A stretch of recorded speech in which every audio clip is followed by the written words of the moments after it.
Now we've learned the true nature of Halloween, and that its roots go back much further. It predates Catholicism. It predates Christianity. It goes all the way back to around 1000 BC. The practices of the Druid priests during this time of a harvest festival, but there was nothing festive about it. It was very dark. It was very occultic. It was very demonic. It was very satanic. It was very, very evil. And why anyone would associate with Halloween in any way, if you know the evil satanic roots, is beyond me. I shut my house down and turn all the lights out and refuse to participate altogether. I know a lot of people that were in Satan worship and witchcraft, divination, sorcery. When they come out of it and they've been delivered from demonic spirits, that, you know, they got born again, they didn't want to worship Satan anymore, they will tell you point blank that Halloween was one of the highest days of Satan worship and witchcraft on their whole calendar. Right. It's a night when they're very involved casting spells. They're very involved offering up blood sacrifices, whether it be animals or, in some horrific cases, human beings. There's awful satanic activity going on. I don't fear those things. You remember the kings in the Old Testament, Pastor Mike? Some of them took down those high places, but they also still worshiped the Lord from the high place, which the Lord did not tell them to do. And those were former, quote, pagan places of worship. I take it in that way, in that God says, look, you worship where I tell you to worship, and don't even worship on those lands, because that's how God is. He's holy. He didn't want them to Christianize it, or at then time, I couldn't call it Christianizing then, but when God says not to do something, we ought not to do it and try to make it a holy thing. Well, absolutely. I agree with you 100%.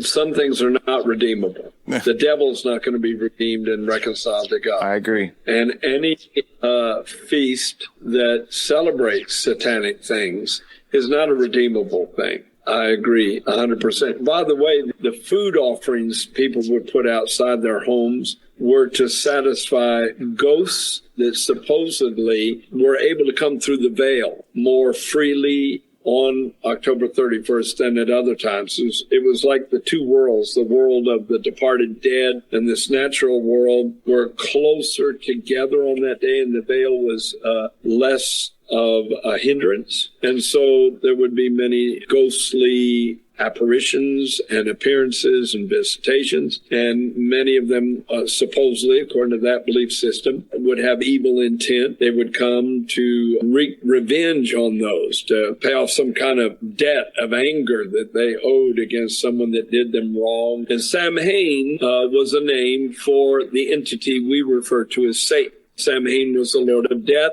and the Lord of Darkness. The Druid priests were devoted to Samhain, and this was that celebratory day where Samhain was exalted, and it had a lot to do with the change of the seasons and the oncome of fall. In fact, the very colors of Halloween are orange and black. And orange represents the fall because of the way the leaves turn to that color quite a bit. And black represents evil, darkness, occultism, and what was very satanically empowering experience through priests had on that day. They had certain rituals, certain things that they would go through that they felt connected them with the spirit world more effectively on that day, on that evening of Halloween. Now, there are ways to witness on this night. I realize that. But Mike, what's your take on that when someone says, well, I'm just going to go out there dressed as a princess tonight? Well, it legitimizes what others are now.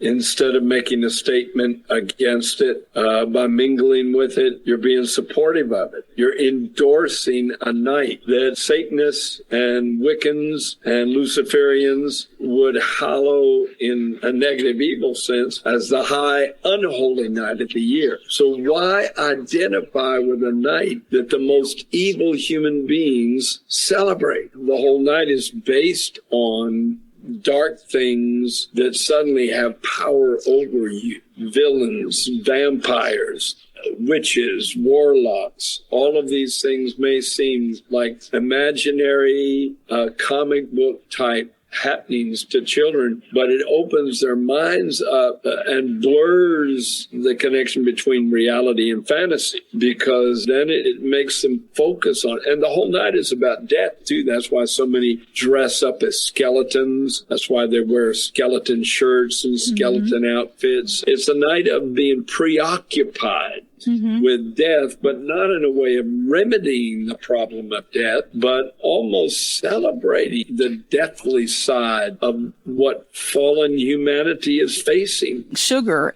candy is so deceiving. It's sweet, it's enjoyable for the moment. And then what? It elevates that blood sugar. It does a lot of bad stuff inside the body. It's addictive. It also has a memory trigger. Whenever we, are infants and we're nursing from our mothers, that mother's milk is sweet. It is a good memory. It's a good feeling. It's comforting. And so when we associate sweetness to our mothers and then we start eating candy and sweets through our adult years, it gives this false sense of satisfaction. It gives a false sense of calm, of treat, or, just a good feeling. And so when people associate these type of rituals that they've been doing, whether it's Easter baskets and candy, or Santa Claus and candy, or Halloween and candy, and you've noticed that a lot of these pagan holidays are associated with a whole lot of candy. And so I don't think that's a coincidence. The enemy is involved in that. The very idea of trick-or-treating is a very watered-down form of what the Druid priests did, because that was a night of human sacrifices taking place in order to appease the deities. They would go from home to home searching for those that would be sacrificial offerings that night. And so it was a dreadful thing. It was a horrifying thing that the Druid priests were coming through your community. The whole idea of trick-or-treat, they were trying to appease the priests by feeding them, by giving them nice food things that would appeal to them, hoping they would go somewhere else to find their human sacrifices. What we call bonfires now were really referred to as bonfires back then. Yes. Because the fires burned down, there was the remains of human beings. Yes. They're the bones, the skeletal bones that were the leftovers of the evil pagan practices that took place the night before. People don't understand the whole idea of trick or treat goes back to something that was a lot worse than a trick. They treated, in a sense, quote unquote, these Druid priests to avoid their satanic trickery, how they would seduce their victims. Actually, the Druid priests worship a god called Baal that was the god of spring and summer. They would carry with them not pumpkins, but gourds that had been cut out. Yes. And had a light inside. And that gourd was supposed to be the habitation of a spirit god that they would communicate with in order to get dark kind of inspiration. Certainly not inspiration from God, but they felt that if they were in communication with these spirit gods, they could be more intuitive in what they did, supernaturally. And that's where we get the jack-o'-lantern. And there's also another, let me see if I can look so it up. The very symbol of jack-o'-lantern is a symbol of fortune-telling and divination. Right, absolutely. You know what the point we should bring out is that there are provable times when certain actors or actresses have portrayed evil individuals in a movie, and it was very detrimental to them mentally. I've heard about that. And they suffered mental breakdowns as a result. I've heard because about they, like that one character, the evil,